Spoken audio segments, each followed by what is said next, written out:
Well, Blackbeard Mirage, the historian, I'm back. Good afternoon, all the ladies and gentlemen. I want to welcome you back to the Midnight Mirage Classic Universe School of Knowledge and Wisdom. All right.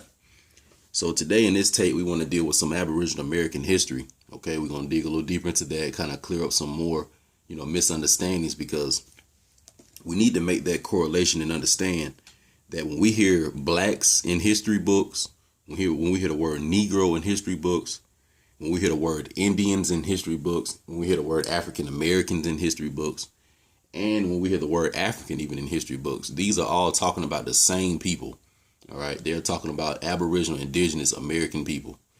Now, I've told you all in previous tapes that during the Reconstruction era, when the Union Christian states of the late 1800s came together and they realized that these disenfranchised Moors or these disenfranchised Autochthons known as blacks or Negroes were going to get free, that they didn't want them to be able to know their history. They didn't want them to be able to, look at the track marks to see where they came from so they could put everything back together. You got to remember that by the time the so-called Civil War came and the Reconstruction era came, that whatever so-called black people were around at this time, a lot of them may have known some of their history, but a lot of them probably didn't know. They were being highly forced into Christianity. They had to give up a lot of their old traditional cultures and customs, etc. So at this point in history, we can say out of the whole 100% population, there was a good deal of our people who really didn't know who they were and where they came from. The Christian names that they had, they thought they always had those names. The way they dressed, they thought they always had dressed that way. Another thing I want to kind of point out right here too is that a lot of the times when you look at these different pictures of these so-called slaves on these plantations, you will see them wearing these rundown clothes, these clothes that look oversized, and didn't look like they fit. And the reason why is because you got to remember that these clothes that they was putting on these people were the clothes of these old white Caucasian settlers. All right. So whenever you see a so-called picture of a Negro slave or a black slave, the clothes you see them wearing, these are not indigenous clothes. These are the clothes that the Europeans gave these people. All right. Now, if you don't believe me, just go look at any so-called slave movie. And in the slave movie, don't they always show you where they took our people and they would make them naked? And when they would put them on the auction block, a lot of the times they would be naked. So a lot of the times when they were sold off naked now. OK, and they had no clothes with them. Whatever feathers and turbans and things of that nature that they had, that stuff had been removed around the time when they were captured, So when they were being sold off on these auction blocks and when they were being clothed and put on these auction blocks, they weren't wearing their own attire. They were wearing European clothing. OK, so we're talking about a complete, annihilation of the Aboriginal culture. And, these people just didn't know who they were. And then a lot of them were forced into certain positions to where they couldn't talk about, their old history. There was an old movie to where, it was one of the brothers who was a so-called slave. And he came across another brother that was a so-called slave. And the brother said, Assalamu alaikum to him. And he said, Malaikum salam. And they kind of just started overjoying because they were seeing, like, oh, man, you still remember the old culture and the old language. Now, mind you, when I just gave you this example, I think it was one of the old Roots movies with the same brother that played in Good Times. I think it was that Roots movie he was in. I hope I'm quoting that right. But in this scene, it's kind of showing you that some of the original cultures that the so-called slaves had was Islamic. Now, if this wasn't true, then they wouldn't have put that in that movie because he said, Assalamu alaikum to this man. And he responded. So this is an ancient so-called Islamic culture. All right. Or what you can even call Hebrew culture.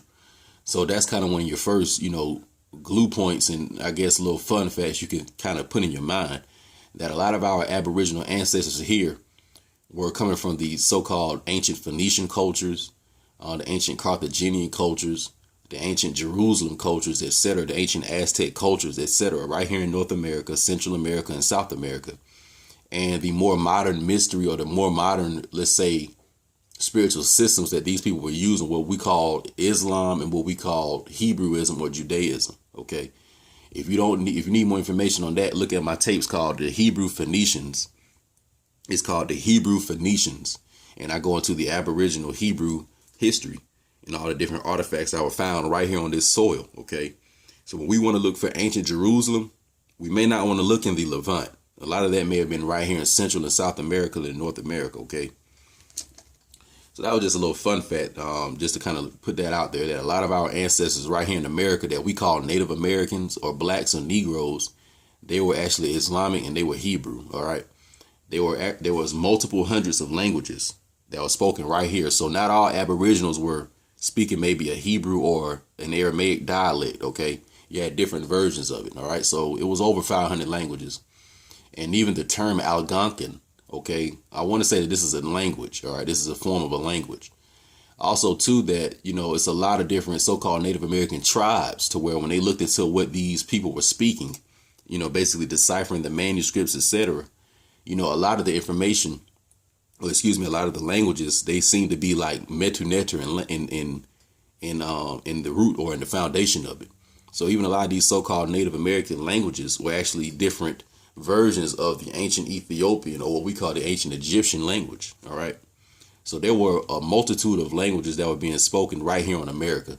That's why it's hard to try to find what the national culture was. You know, that's why I tend to just say it was an Aboriginal American, or even what we can say a Moorish culture. All right. Now, when I say Moorish, I'm talking about more so melanated, copper-colored Aboriginal people. You know, they could have been Islamic, they could have been Hebrew, they could have been dealing with any form of system. But when we say Moorish, we just mean basically an Aboriginal autochthonous person, all right, which you all call a so-called black person. So we're going to read a little deeper into, you know, some of the situations that happened to our people, because what we call it a slave period is actually a prisoner of war period, and it's still going on today. You know, there was no slave culture. It was a prisoner of war culture. You got to remember that all these Aboriginal tribes, they were coming from two sides. They were either coming from one side that was aiding and helping these foreign Europeans, and then they come from the side that was, you know, fighting against the foreign Europeans and fighting against the other sellout Aboriginals that wanted to help the Europeans. So whenever you read history, this is the only two groups you're really going to come across. And most of the situations and conflicts, you had Aboriginals fighting Aboriginals, and then the sellout Aboriginals would have a small little group of, you know, either Spaniards, British, Dutch, Portuguese, etc., helping them fight their own brothers and sisters. All right. So that is actually the background to this story. And what they would do is you would have, let's say, an Aboriginal fight or an Aboriginal conflict, let's say in the area of Virginia, and they were fighting against the English, let's say. So after this conflict would be over, let's say some of these Aboriginals were kidnapped and taken as prisoners of war. OK, they would take these Aboriginals, they would strip their names, they would strip their culture. Once again, they would make them naked, and then they would put them on the different rivers and the other different water transportation and water pathways around North America, and they would ship them to other places. So you may be in, let's say, the area what we call Virginia today, and they may have, you know, shipped some Aboriginals down to the area what we call Louisiana. Now, this is very confusing because when you look in the books, it will say that, let's say, the British government was trading African slaves or importing African slaves via the Atlantic, but we don't necessarily know what they meant by the Atlantic. Today, we're looking at the Atlantic as the Atlantic Ocean, but you got to remember that a lot of these rivers and names within the North Americas, they had different names, you know what I'm saying? So we got to be very, very careful about that because it tends to confuse us from seeing a lot of the information that was actually right here on the land. So I'm about to read a book called The History of Georgia, the second edition by Kenneth Copeland. It's The History of Georgia by Kenneth Copeland. At least he's the general editor. He didn't really write it. But I'm going to deal with chapter 10, dealing with society and culture on the frontier around the years of 1782 to 1820. So we're about to talk about some Aboriginal history from the years 1782 to 1820 in the area that we call Georgia. All right.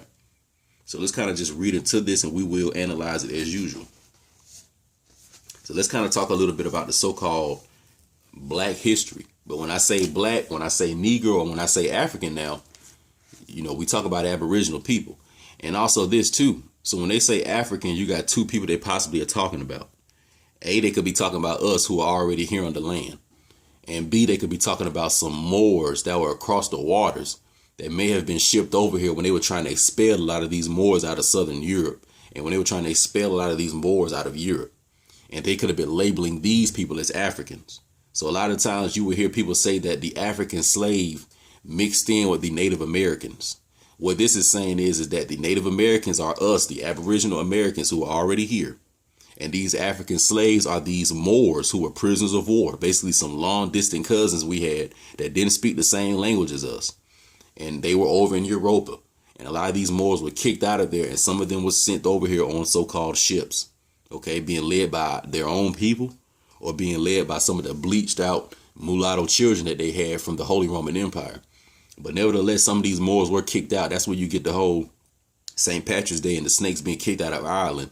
A lot of these Moors that they kicked out, they brought them over here.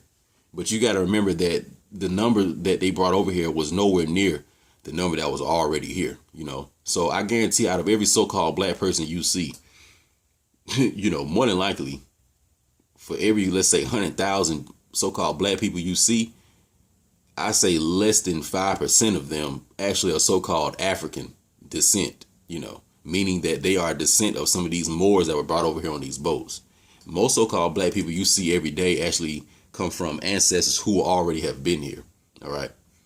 So let's read a little bit into this history.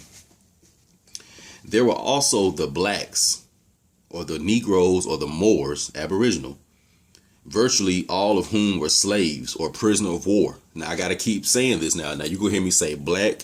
You're going to hear me say Negro.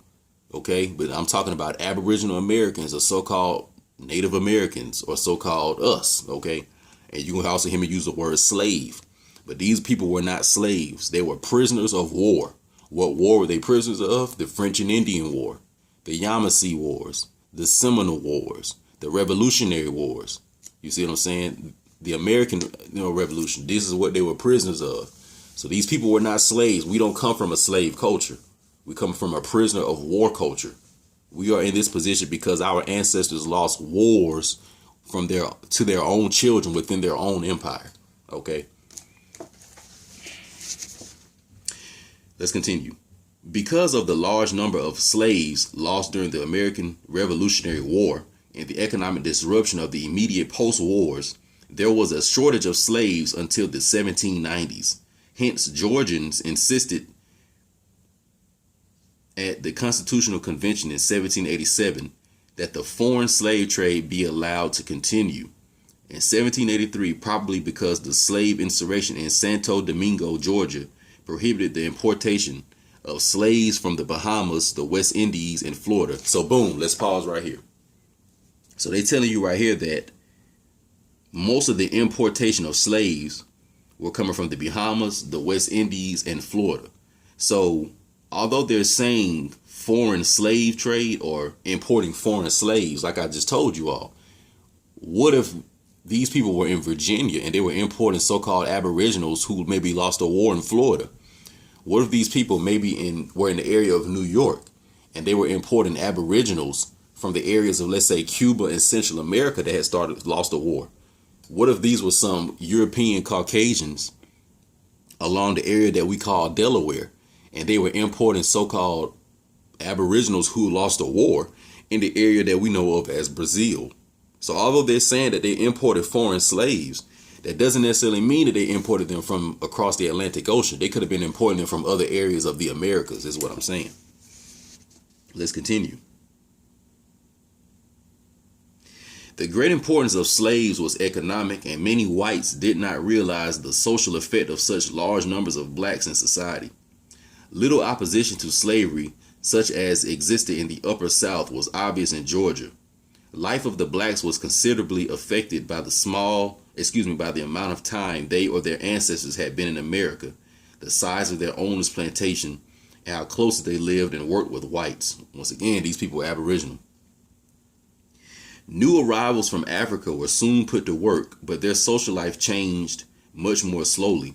Blacks who were closely associated with whites gave up some African ways more easily and adopted those of whites more quickly.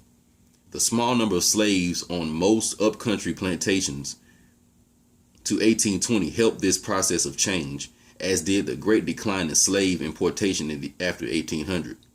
Larger plantations and greater concentrations of blacks in the coastal area made for more independent social and family life. On large plantations, slaves had a better chance to develop leadership abilities when used as drivers or overseers. Let me repeat. On large plantations, slaves had a better chance to develop leadership abilities when used as drivers and overseers. So right here, it's kind of going a little bit into how it says that the blacks who were closely associated with whites gave up some African ways more easily and adopted those of whites more quickly. So right here, they calling the blacks and the Africans. You see how they're using the same word? They saying one way they're saying that they blacks, and the other way they're saying that they Africans. I'm telling you right now, when they say Negro and black, they talking about Aboriginal American.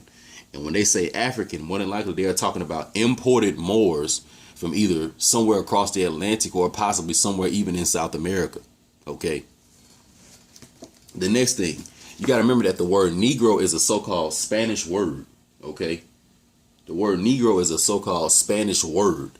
So you got to think that who was using the word Negro? It had to have been the so-called Spaniards, the European Spaniards here in the Americas.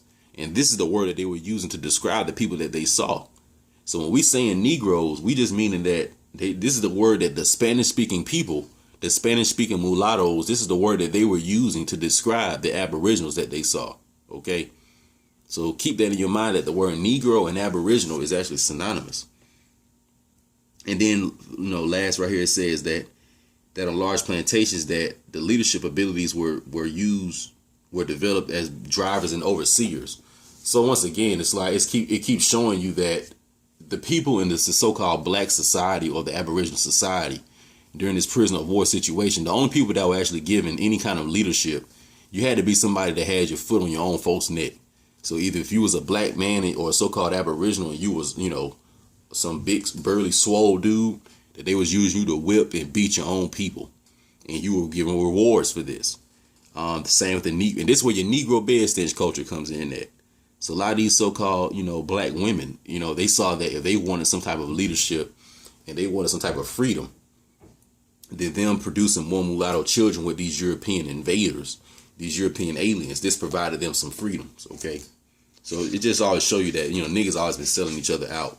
And the Jacob and Esau ritual has been in full effect for quite some time. So now I'm going to kind of transcend you into another word that they've been using to describe us, and that's Indian. Okay. So now you've heard me use the word black. You've heard me use the word African. And now we're going to transition into the word Indian. Now, when we use the word Indian, this is more than likely an Aboriginal that they haven't fully converted and conquered yet. That's how I think this word is used. I think when they use the word Negro or black, this is showing you that this is an Aboriginal who already has been conquered from a war. They have been Christianized. They've had their name changed. And basically they have adopted the whole European way of life. But when they use the word Indian, I think this is talking about an Aboriginal person who has yet to been conquered, who still is speaking their old native language, and who even is still dressing how they traditionally dressed. And these European Caucasians are trying to steal these people's land, and they are trying to convert them into a new system. So black and Negro are also synonymous with Indian. It's just Indian is what these people are using to label them prior to the conversion of Christianity. Okay. So one of these Aboriginal black or Aboriginal Indian tribes that were located here in Georgia are known as the Cherokees. Okay. Because we have a Cherokee County in Georgia. All right.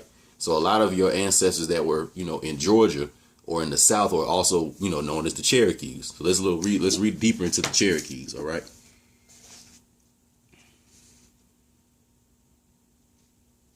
Indians made up the other non-white group in Georgia.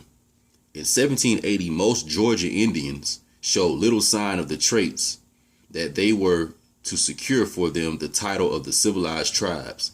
But by 1820, great strides had been made toward adopting the white man's civilization to their own needs. So it's just telling you right here that, it was a large period of time, or a large point in time where, the Cherokees were still fighting against these Caucasian people. But then as time went on, a lot of them were folding in and giving in to this system. Okay. Let's continue. It says that United States agents Benjamin Hawkins and Return J. Meigs after 1800 urged agriculture and crafts on the Cherokees. The Cherokee interest in this approach was increased by whites and mixed breeds who lived within the nation, and by the Indian belief that as game who declined, it would be impossible to continue their old hunting and trading economy. So what you have is that these Cherokee Aboriginals in Georgia, they were seeing that, okay, you got these Caucasians coming in, and then you have these mulatto class of people who are teaming up with the Caucasian. So this is another thing you got to remember, that a lot of these Native Americans that you see, that they call the 5 civilized tribes, that they later on allowed to be on these reservations, and that they later on allowed to have basically all the, the natural birthright and land rights that we had as Aboriginals. What the United States government did was they decided to only give this to the bleached out, mulatto, mixed in Native American tribes. Because, as I said before, we have always been here. And a part of the history that's not talked about often is that a lot of the Aboriginals here had their own plantations. And a lot of the Aboriginals were actually taking in some of these European Caucasians, because these European Caucasians were actually the serfs or the vassal class of a lot of Moors who had plantations here as well. So you had multiple groups of so-called Aboriginal people here, or so-called black people here. You had Aboriginals, let's say in feathers and turbans, who were on the land. And then you had Aboriginals who were Moors, who were cousins of ours, that had plantations and land here, because they were importing so-called white Caucasians to work on these plantations. All right. And this is a history that's not talked about that much, but you do have a history where, it was some so-called black people in the Americas that had their own plantations, and they had white people working on these plantations. And a lot of these white people wanted to get free from these blacks. So when they would, try to escape, they would be taken in by a lot of these Aboriginal tribes, and they would start to amalgamate with a lot of these Aboriginal tribes. So I'm kind of just bringing you into seeing where did a lot of these Native American mulatto mixed looking so-called people come from. Because if you look on the internet today and you look up the Choctaw, if you look up, the Muskogee or any of these other so-called Native American tribes, all you're going to see is a bunch of Caucasian people or a bunch of, bleached out mixed looking people. But the only reason why them people look like that is because they were amalgamating with the original Aborigines. Okay. So yes, they may have on a turban today, and yes, they may have the tomahawk, but they are not the original Choctaw Nation. They are not the original, Khalifan Moors or the Khalifan Aborigines. Like, they aren't the original ones. All right. So we don't want to confuse these Native Americans that we see, these white looking Native Americans. These are just amalgamated people. All right. They aren't the original folks. Okay. Now check this out. It says by 1820, most Cherokees had become farmers and cattle raisers and had given up the old hunting economy. Once the Cherokees decided to accept the new ideas and methods, they adopted them rapidly. It says, mission schools began in a small way about 1800, with the Cherokees much more interested in education than in Christianity. So it's saying also too that, a lot of these Aboriginals, before because you gotta remember, these Europeans were using a lot of deception, and, it was certain wars and things going on, but you did have certain economic situations where they was trying to do a little business with these people. And one thing that the European was bringing, the number one thing the European was bringing was his way of so-called spirituality or religion, which is his whole Christianity. And a lot of these Aboriginals, they weren't too interested in that. They said, we can do some little trading, we can possibly set up some type of, allotment of land for you and your people to live. But we're not too interested in giving up our language. We're not too interested in giving up our own culture. And we're not too interested in this whole Caucasian white Jesus thing that you people are talking about. So a lot of our people were very, very skeptical of that whole Catholic Church and that whole white Jesus thing. Because you got to remember that these were the ancient Hebrews of America. So they were already familiar with the Old Testament.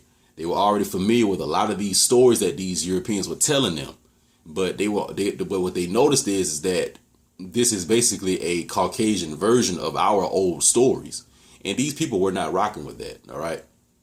So this is why today, when you look into the culture of the so-called white Jew or the Caucasian Jew, and if you ask them, who is Jesus to you? A lot of them really don't accept Jesus. They'll say, well, he was either just a messenger, he may have been just a prophet, or some of them even want to say that he was the bastard child of a Roman soldier in a whore, basically. Okay, now what this is showing you is that the Hebrews and the Muslims, or the Hebrew and the Islamic community, they don't have the same perception of Jesus, or Yeshua rather. All right, he's more of a prophet in their old stories. But you got to remember that in the Nicene Council in 3296 or in 3326 AD, that these bleached out Holy Roman Empire Moors, they gave these Caucasians their own version of religion. So now these Caucasians are going to try to come and try to use it against the original people, where these original people like, nah, we know who Yeshua is. You know what I'm saying? We done heard this story for thousands and thousands and thousands and thousands of years. So that's why they didn't accept this Caucasian version of it, because they already knew the story was a falsehood. Okay. For more information on this, look up my tape called How the Catholic Church Destroyed Jerusalem. How the Catholic Church Destroyed Jerusalem. And this is going to give you a great, great, great insight on what I'm talking about. Okay. So let's see where I want to go next. Basically dealing with the Aboriginals of Georgia. Let's see where I want to take it next. Yeah, okay, listen to this.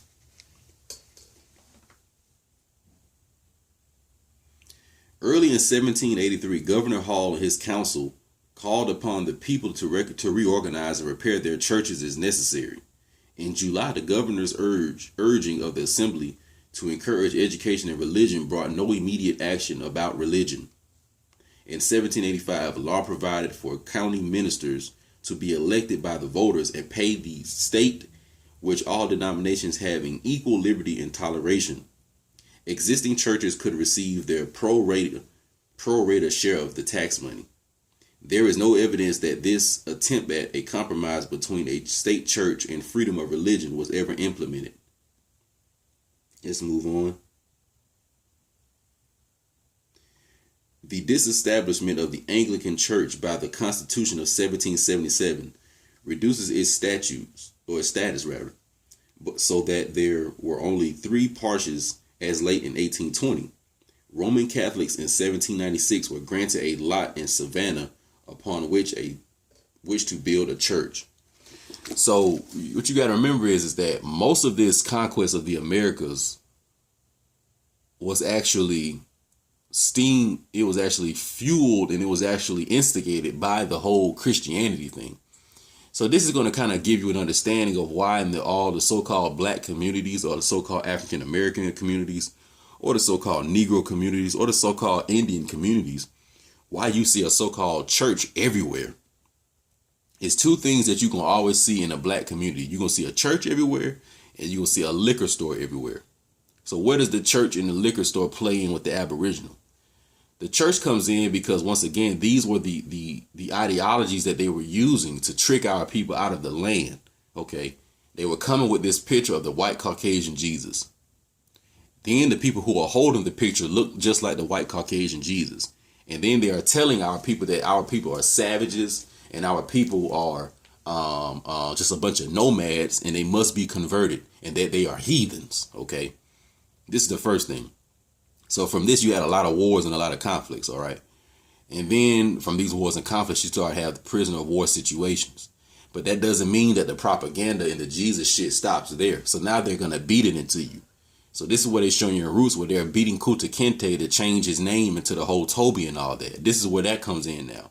So now you're starting to see the forced process and the forced MK Ultra brainwashing of Aboriginals for them to give up their old cultures and to start accepting the Jesus thing.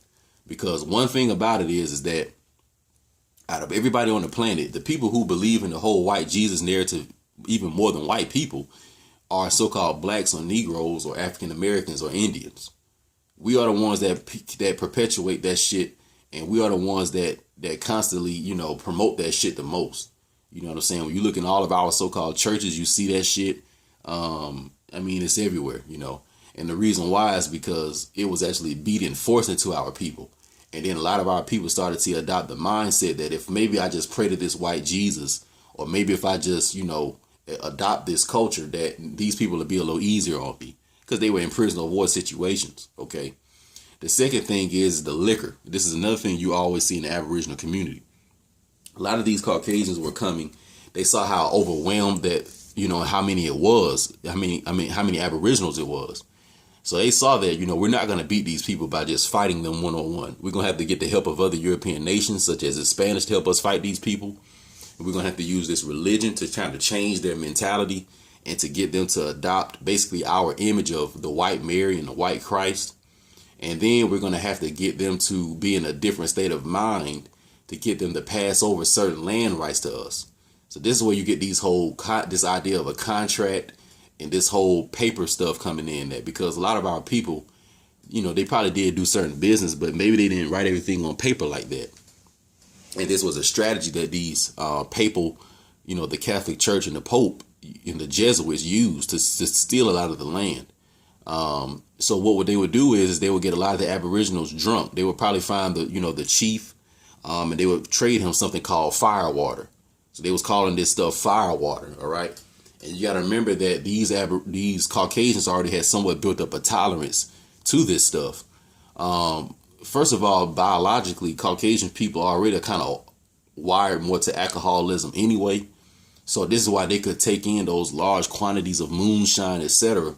And you still see them walking around, ain't like nothing happened. Like, for example, when I was in college, I can remember being around Caucasian males, and these guys are just drink and drink and drink and drink and drink, and they'll throw up, they'll pass out and all that, but they'll just continue to drink. Now, most Aboriginals, you do have some of us that drink like that, but on average, like, we're not really into the drinking thing like that. That's not something, we into like that. And subconsciously, we're not really into it because we know that this is how our land was stolen. So, and this was a strategy that was used, you know what I'm saying? Like I told y'all in previous tapes, some of my own family history is tied in with this. My family is indigenous to the land that we call Georgia. Always have been here, still here to this day, and still own land to this day. And I have an ancestor who is my great aunt, which is how I know about my own Blackfoot Aborigine ancestry. But she, let it be known in the family that a lot of our land was stolen by the United States government around the areas that you all know of as Fort Benning and what you know of as Columbus, Georgia, and what you know of as like Muskogee County and things of this nature. A lot of the land was stolen from us, in these regions. Okay. And, today, we don't have as much land as we used to. And also, I have a lot of ancestors that, were into the drinking thing a little bit. For example, my grandfather died from drinking, you know what I'm saying? So this is something that was always kind of in the bloodline of our people, and we got to look out for it. But this thing's about to cut off. It's the boy Blackbeard. Stay tuned. I'm out.